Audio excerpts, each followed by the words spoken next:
क्रिकेटमध्ये जर टीमचा स्कोअर 300 रन्स असेल, तर याचा अर्थ सर्व खेळाडूंनी सारख्याच धावा केलेल्या असतात का? नाही.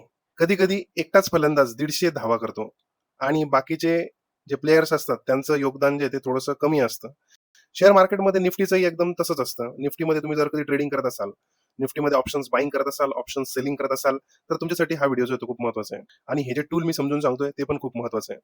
आपण रोज ऐकतो की निफ्टी आज 200 पॉइंट्स वर गेलेला आहे. पण तो 200 पॉइंटचा स्कोअर नेमका कोणी बनवलेला आहे? तर सर्व 50 कंपन्यांनी मिळून बनवलेला आहे का? की फक्त 2-3 मोठ्या कंपन्यांनी तो स्कोअर बनवलेला आहे?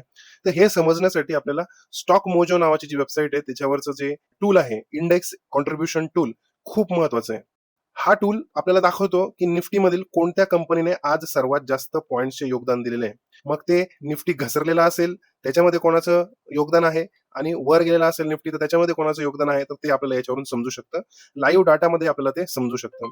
उदाहरणार्थ निफ्टी जर समजा 200 पॉइंट्सने वर गेलेला आहे, तर त्याच्यातले 140 पॉइंट्स जे आहेत, ते फक्त रिलायन्स, एचडीएफसी आणि आयसीआयसीआय बँकमुळे आलेले असतील. म्हणजे क्रिकेटमध्ये एखाद्या प्लेयरने जे आहे ते सेंचुरी मारलेली आहे. स्कोअर मोठा दिसतोय, पण संपूर्ण टीमची कामगिरी जी आहे ती कमी असू शकते.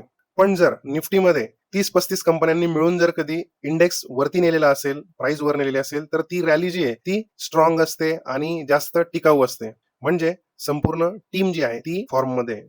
म्हणून पुढच्या वेळेला निफ्टी, बँक निफ्टी, सेन्सेक्स याच्यामध्ये जर तुम्ही ऑप्शन्स ट्रेडिंग करत असाल, फ्युचर्स ट्रेडिंग करत असाल, तर नेमका कोणता स्टॉक वर जातोय हे बघण्यासाठी या टूलला नक्की व्हिजिट करा. फक्त निफ्टी किती वर गेलेला आहे किंवा किती खाली गेलेला आहे हे पाहू नका.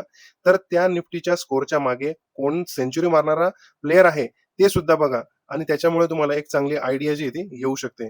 अशाच ट्रेडिंगच्या टूल्सची सोपी माहिती हवी असेल तर आपल्या चॅनलला शेअर मार्केट मराठी चॅनलला सबस्क्राईब करा. इन्स्टावर फॉलो केलेलं नसेल तर इन्स्टावर सुद्धा फॉलो करा. अजून अशाच प्रकारचे उपयोगी टूल्सची माहिती आपण आपल्या या चॅनलवर घेणार आहोत.